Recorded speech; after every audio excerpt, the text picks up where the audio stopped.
Et salut à tous mes petits cyborgs du betting, on se retrouve pour une nouvelle émission e-Gazette Flash Tennis, j'espère que vous allez bien. N'oubliez pas, comme chaque jour, si vous ne l'avez pas fait, de cliquer sur le bouton s'abonner et la petite cloche pour recevoir une notification à chaque nouvelle vidéo pour n'en rater aucune. Et n'oubliez pas de nous faire un petit like et surtout un commentaire, ça aide pour le référencement. Et pour vous remercier, on vous fait gagner chaque fin de mois, parmi la vidéo la plus commentée, on fait un tirage au sort sur tous les commentaires posés. Et le gagnant gagne donc un abo à Tipster Pronostic, tout compris, annuel, valeur 150 euros. J'ai choisi de mettre Barty Sabalenka aujourd'hui, parce que ce n'est pas sûr que demain je fasse de vidéo, et au moins ce sera déjà fait, vous aurez mon avis dessus.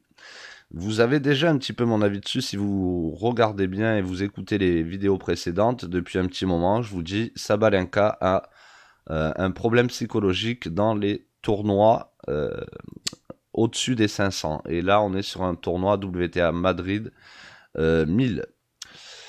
Donc, du temps qu'elle n'aura pas passé ce seuil psychologique, en gros, et qu'elle montrera qu'elle est capable de gagner, même avec cette pression de gros tournois, je ne miserai pas contre elle.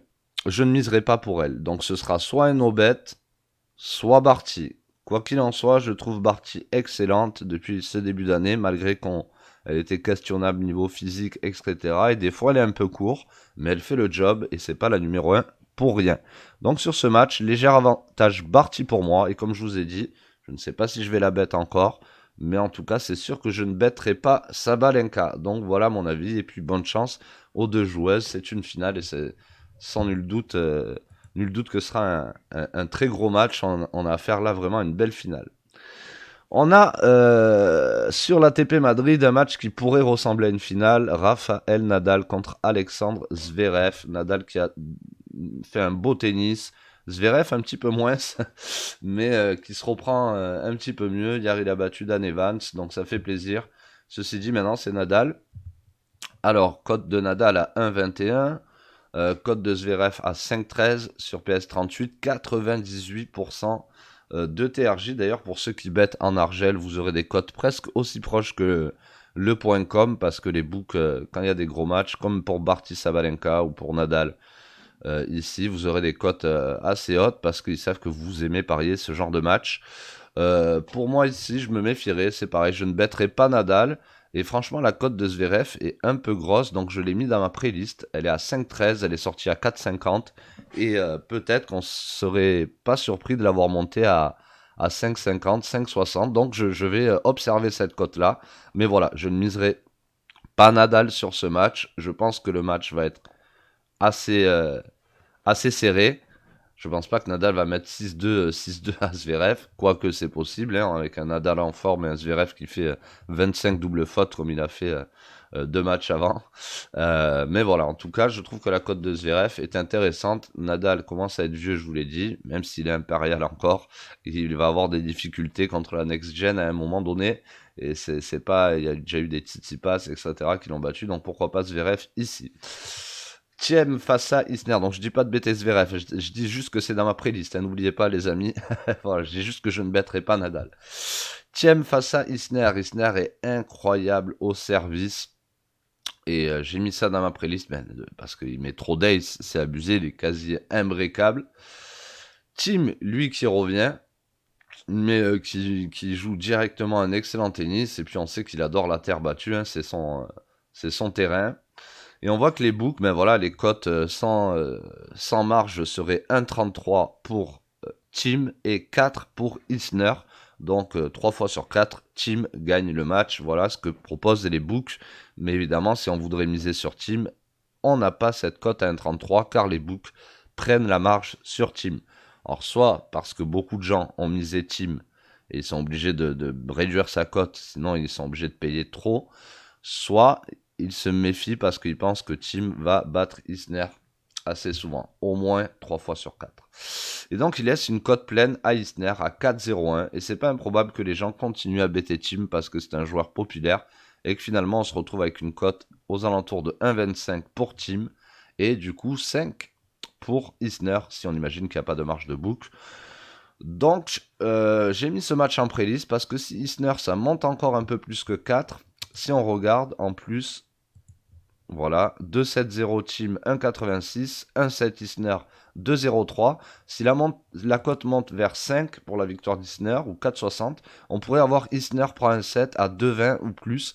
Et ça pourrait commencer à être intéressant parce qu'il est difficile à breaker. Alors après, il va tomber sur Team qui va retourner très très bien sur terre battue. Mais tout de même, quand on claque autant d'ace qu'on s'appelle Isner, et que des fois un petit coup droit par-ci par-là sert à terminer un point, je me méfierai. Donc ici c'est pareil, hein, je ne bêterai pas Team, mais par contre je garde en préliste Isner prend un 7 probablement. C'est un bet qui pourrait m'intéresser, que peut-être je prendrai. Donc voilà. Après, si vous souhaitez rejoindre le club, vous avez toutes les infos en dessous et vous connaîtrez les bêtes que je prends. Et on finit, ah non, on finit pas, c'est l'avant-dernier match, on finit avec l'ATP de Madrid, Berrettini face à Garin. Berrettini pareil qui revient, il revient pas sur ce tournoi, il est bien revenu, il a gagné un tournoi avant, je sais même plus le tournoi que c'était. Et il se retrouve face à Garin. Garin, je vous l'ai dit, je vais le jouer à chaque fois à Roland Garros, mettre une toute petite pièce dessus, ce qui doit être coté entre 80 et 100 à chaque fois. Et c'est un excellent joueur de terre battue, donc ici, méfiance. Pareil, Berrettini, j'adore, hein, je suis vraiment fan de Berrettini. Mais je ne miserai pas Berrettini ici. Garin m'a l'air plutôt pas mal depuis quelques semaines, même s'il a eu un match ou deux avec quand même des trous d'air. Hier, c'est pareil, hein, dans ma tête, c'était no bet ou je bet Garin. Voilà, j'ai bien fait de pas bet Medvedev, il a perdu. C'était pareil avec Karatsev, c'était soit je bettais Bublik, mais no bet Karatsev. À chaque fois, je vous le dis, là c'est pareil. Soit je bet Zverev, mais sinon c'est no bet Nadal. Soit je bet Barty, mais sinon c'est no bet Sabalenka. Voilà, c'est no bet ou une personne. Et regardez, hier, les Rude, c'était pareil. C'était soit je no bet, soit je bet Rude. J'ai pas bêté, j'ai pris aucun bet hier. Mais on voit, hier, Tsitsipas est sorti, c'était un no bet. Medvedev est sorti, c'était un no bet. Karatsev est sorti, c'était un no bet. Que des petites cotes. Donc ici, c'est pareil, je ne bêterai pas Berrettini, mais par contre, je pourrais prendre Garin autour de 2,60. C'est pas improbable qu'il monte un petit peu plus. Peut-être on aura du Berrettini autour de 1,50 et du Garin autour de 2,80. Et ils prendront la marge sur Garin évidemment. Ou alors on a carrément Garin à 3 et Berrettini qui peut descendre à 1,45. Je rappelle que le match est ce soir, donc les cotes peuvent encore beaucoup bouger. Donc voilà, beaucoup de matchs de prévention. Mais voilà, un petit faible pour Garin sur ce match, où Garin 1-7. Et pareil pour Isner.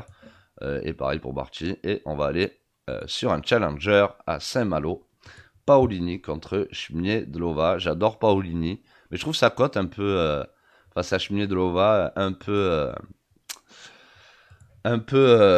trop basse. J'aurais mis plutôt une Schmiedlova un peu plus favori, peut-être autour de 1,70 et du 2,25 pour Paolini. Schmiedlova adore la terre battue. Paolini, une pure terrienne, évidemment. Elle est nulle sur dur d'ailleurs. Mais voilà, Paolini, c'est pas quelqu'un qui a un gros service. Schmiedlova non plus d'ailleurs. Donc voilà, ça risque de se breaker dans un sens comme dans l'autre. Mais il faut pas oublier qui est Schmiedlova, même si on en entend peu parler. C'est une jeune qui a cartonné tout d'entrée, très très forte, et voilà, qui a stagné un petit peu, mais qui revient très très bien, et je la sens en confiance, cette petite Schmiedlova. En plus, c'est des joueuses de l'Est, et les joueuses de l'Est, elles ont peur de rien, elles s'en foutent, peu importe qui elles affrontent, pro de la terre battue, pas pro de la terre battue, elle va se donner à fond. Donc un peu surpris par les cotes, et surtout un peu aussi surpris par le TRJ, un gros TRJ sur ce match. Je vous l'ai dit, plus les cotes sont équilibrées, plus c'est facile pour les books de côté. Et donc c'est pour ça qu'ils laissent quasiment 98% de TRJ ici, parce qu'ils sont quasiment sûrs de ne pas faire d'erreur. Donc encore une fois, à tous les détracteurs, je sais pas comment on dit ça, qui me disent mais non, vaut mieux jouer des cotes à 2, tu dis n'importe quoi, que les books gna gna gna gna gna gna. Ben regardez par vous-même, vous verrez, plus la cote elle est autour de 2 pour les deux joueuses, plus tu auras de TRJ, et plus ça s'en éloignera, moins tu auras de TRJ. C'est pareil pour les H+, si tu veux jouer Schmiedlova plus 3 jeux à 1,60, tu auras un petit TRJ, alors qu'un Schmiedlova plus un jeu et demi à 1,90, tu auras un beau TRJ, qui savent qu'ils ne feront pas d'erreur. Donc j'ai mis cette petite Schmiedlova en challenger, d'ailleurs ça se joue en France, hein, à Saint-Malo, ça doit être en Bretagne, Saint-Malo, et voilà, je trouve sa cote intéressante à 1,82 actuellement, à voir, elle est peut-être à 1,85 sur Orbitix. Voilà mes petits cyborgs, j'espère que vous avez passé un bon moment à ma compagnie. Moi, je vous souhaite à tous un excellent journée tennis, un gros good luck pour vos bêtes et je vous invite aussi à nous rejoindre sur le Discord avec tous les parieurs, avec moi-même, Dorado, Vieri. Sur le Discord, vous avez le lien en dessous et aussi pour des exclus, rejoignez notre Telegram, c'est juste en dessous, vous avez juste qu'à cliquer. Allez, à plus mes petits cyborgs du betting. Bang!